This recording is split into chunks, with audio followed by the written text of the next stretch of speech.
As jy 'n graan, vrugte of neutboer is, kan die rand-dollar wisselkoers jou wins in 2026 maak of breek.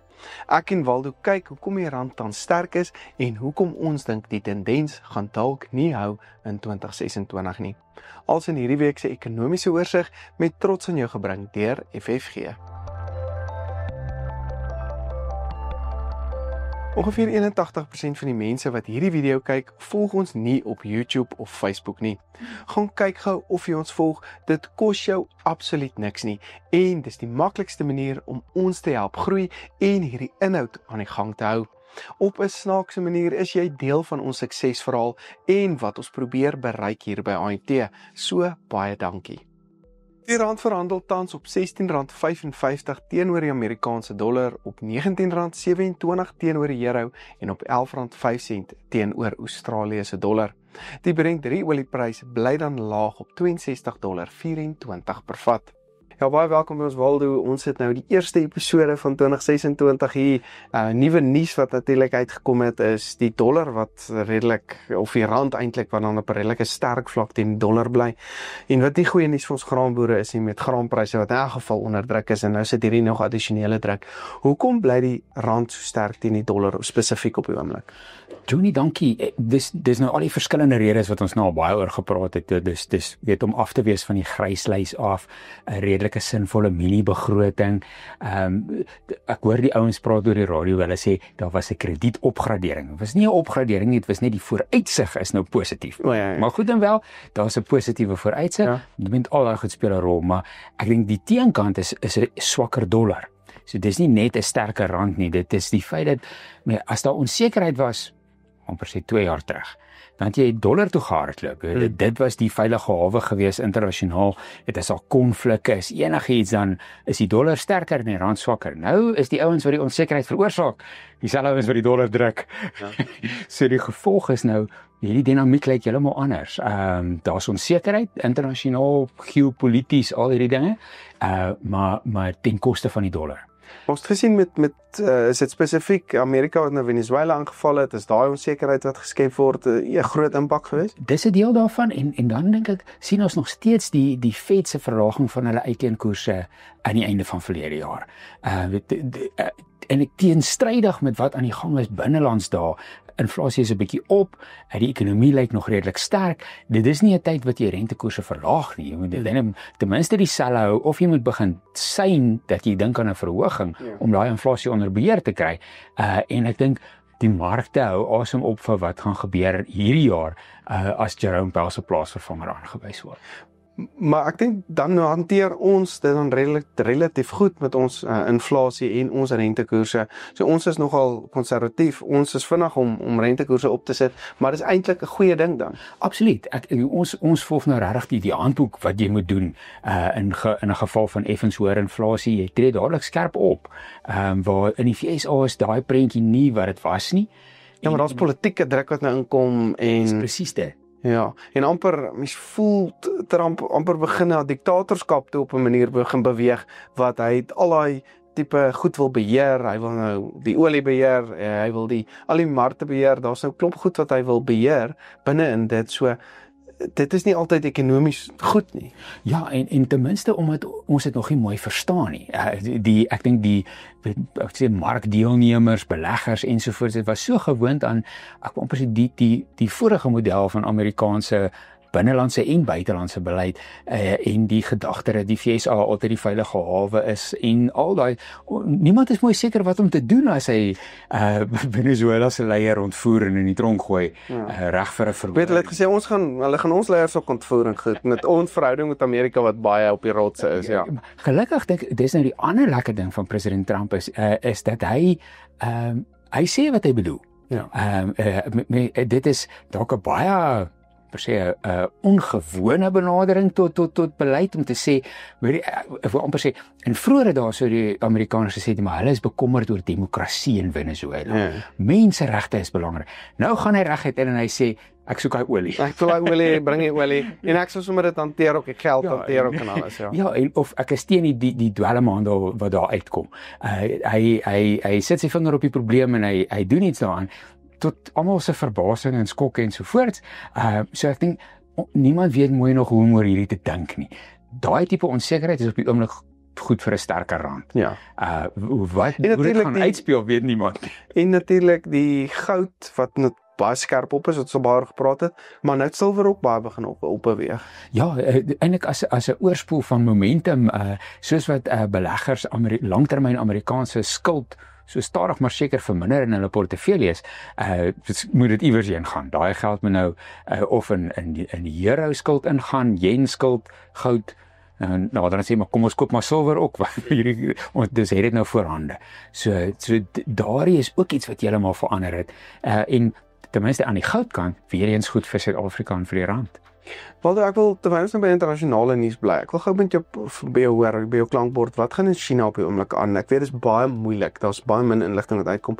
Maar hoekom ek spesifiek wil vra is hoe die ekonomie lyk, want dit is 'n groot element vir vraag vir graan spesifiek en al ons uitvoerprodukte. Hoe lyk die ekonomie op die oomblik? Groei hy, is hy stadig? Hoe lyk ons vooruitsigte vir die jaar? Want ek dink hulle is 'n baie belangrike rol in ons uitvoerprodukte en die graanpryse wat speel aangesien hulle groot vraag element in die wêreldmark is. Ja. En ook olie. Hulle vraag na olie is ook 'n groot deel van die wêreldprys wat jy eintlik sien. So dit wat mens kan aflei is dat hulle ekonomie is gedemp. Hulle beleef verseker deflasie. Wat pryse is daar besig om te val. Daar's nie van die vraagkant af druk op pryse nie. So binnelands dink ek met verlangsaam die ekonomie en dan internasionaal sit hulle maar met dieselfde handelsoorlogmoeilikheid as ons almal, maar ek dink nog meer so omdat hulle in die VS almal aan mekaar se spervirus die hele tyd.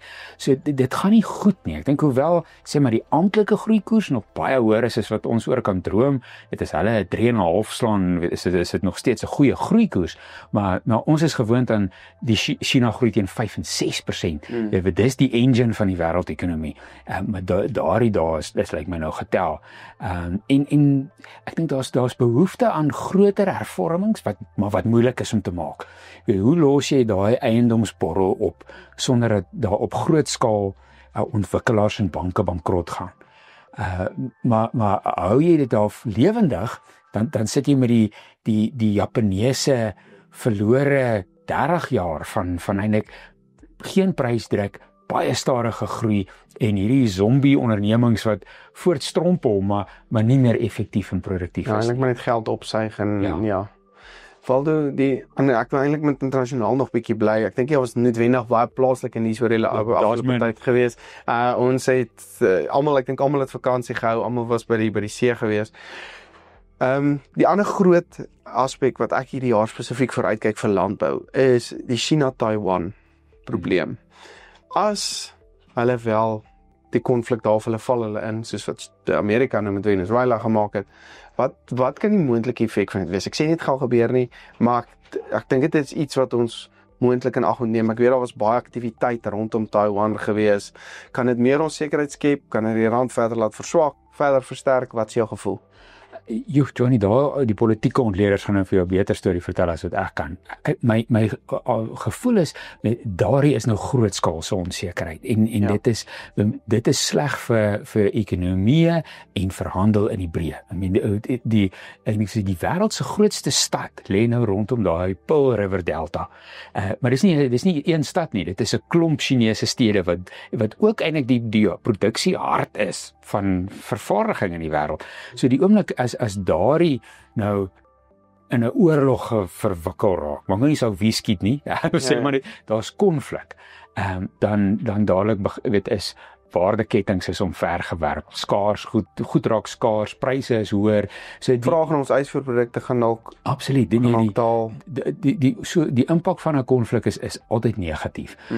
Die waarskynlikheid van 'n konflik is baie moeiliker om te sê. Ja, dit hoef ons nou nie te spekuleer nie, maar gaan dit, dink jy die rand gaan verswak of versterk in so 'n situasie? Ek dink die ou dinamiek is die rand verswak. Ouens skrik hardloop weg van die ontleikende markte af en sit hulle geld op veilige plekke tot die konflik verby is. Hoeveel goud is daar om te koop nog? Daar is baie goud om te koop, maar nie so baie dat mens daai skok absorbeer. Ja. En ek dink waarheen hulle weghardloop met tradisioneel so jy sê die dollar. Maar dit gaan afhang van wat is die VSA se rol in so 'n konflik. En ek dink daar is maar China het niks om te wen deur deur aggressief te wees daar teenoor die status quo nie. Hulle kan dinge maar so af laat aangaan, maar net benadruk dat hulle beskou Taiwan as hulle. Ja, dat niemand anders moet daar kom lol nie. En ek dink as niemand anders daar lol nie, is daar nie 'n sneller vir 'n konflik nie. Ja. Of Taiwan self dink ek besef internasionaal wie gaan kom help as hulle die bekleierery begin. Ja. So ek dink hopelik is die spanning so hoog dat almal versigtig is. Sjoe, ja, ek weet nie, duidelik die laaste tyd het dit nie meer iemand afgeskrik nie. Het voel vir my ons staf die spanning en die konflik besig om te vermeerder of te verhoog soos ons aangaan wat die impak op die ekonomie baie voorspelbaar maak. Ja. Wat is jou gevoel rondom vir die jaar vorentoe?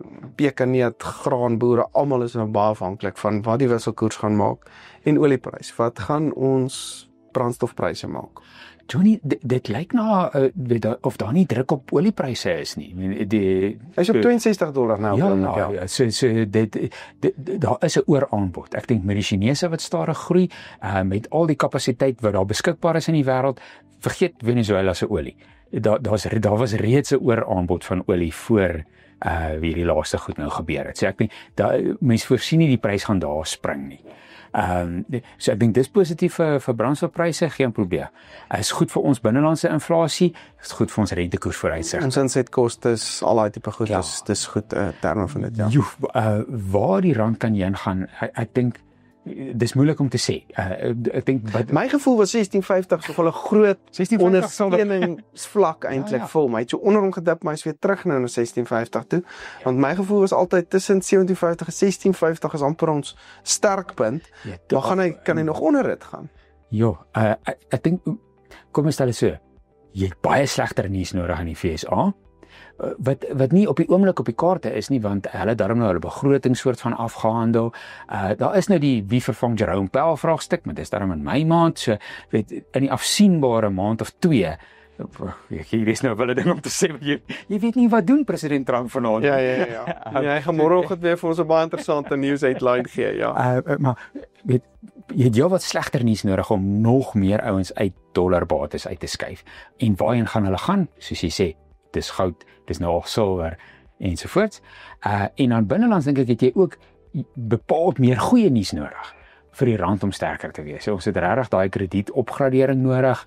En ek dink baie mooi vordering met die groot hervormings. As mens kan sê, maar kyk, dit gaan nou baie beter by Transnet. Kyk hoe lyk dinge beter in die stad van Johannesburg. Daai soort van groot skuwe. Maar dis al amper eers na die einde van die jaar toe, wanneer die munisipale verkiesings eintlik. Dis jou wat later en dis goed wat baie tyd vat. Operasie Vulindela is daar in die agtergrond besig om mooi goed te doen, maar daai resultate sien jy nie op die grond as 'n gewone sakeman. Maar ek dink daar's 'n breë positiwiteit onder die sakegemeenskap op die oomblik, op die rig van laas jaar se optimisme oor hoe goed dit kan gaan. Maar 'n baie sterker rand dit is moeilik om te sien voor jy nie baie goeie nuus kry nie. Ek wil 'n bietjie op die spot plaas. As ons nou al die faktore wat hom kan sterker maak, nou wat jy genoem het en alles wat hom nou kan swakker maak, ook wat jy ook genoem het. Wat is vir jou persoonlik die grootste waarskynlikheid? Watter van hierdie faktore gaan meer gewig dra as jy nou kyk na ons jaar, die verkiesingsjare wat nou eintlik inkom? Gaan ons nog baie sterker of is die kans groter laat ons dalk kan verswak? Ek dink vir my dink ek die kans is groter dat hy effens kan verswak. Dat hy kan teruggaan na 17 toe, Ja. weet of so. Net omdat ons is 'n ontlykende land met baie eie soortige probleme. Ja. As 'n barometer van daardie onsekerhede en by die groot gevaar is plaaslike verkiesings om die draai. Die ANC rol al hulle ou slegte idees uit. Hulle begin weer praat oor 'n staatsbank en dit gaan natuurlik 'n rand laat verswak, sulke goed. Wat beleggers net skrikkerig maak. Jy so gegee dit dink ek eerder 'n bietjie swakker as 'n bietjie sterker. Ja. Die bietjie sterker gaan amper wees as gevolg van dollar swakheid eerder as van rand krag. Ja, maar dit is amper soos in Amerika ook. Ek weet die Senaat het ook nou gestem en hulle het nou teen hierdie inval amper of verdere militêre aksie in Venezuela gestem. So daar is bietjie beweging dat hulle ook meer stabiliteit soek. Ja. Weereens dis 'n swakker rand. Ja, klein bietjie. Ek dink die dinge het nou is op 'n positiewe plek. So ek dink kom ons sê iewers tussen waar ons nou is en 1750. Kom ons so, maar ja, weer eens maar ek verstaan wat jy bedoel. Nie noodwendig na 1550 of 'n 15 toe oor die kort termyn. En ook nie terug na 'n 19 toe nie. Ja. Daarvoor het jy ook 'n redelike groot krisis nodig binnelands Yes. om daai soort swak wisselkoers te sien. Waldo, soos gewoonlik ongelooflik interessant om met jou te gesels. Ons pak bietjie 'n paar idees uit en mens gaan kyk bietjie wat spekuleer bietjie waantoe die markte moontlik op pad is. Mens sal amper nooit weet nie, want soos jy sê president Trump kan môre die rooi knoppie druk en dan verander alles weer. Maar ja, dis baie interessant om net 'n bietjie gaan kyk wat is die faktore wat tans die goed dryf en wat is die waarskynlikheid dat dit kan gebeur. So, baie dankie vir jou insigte. Dis so lekker om altyd met jou te gesels en voorspoed vir die jaar vir jou ook wat voorlê. Dankie Jody. Hierdie ekonomiese oorsig word met trots aan jou gebring deur FFG.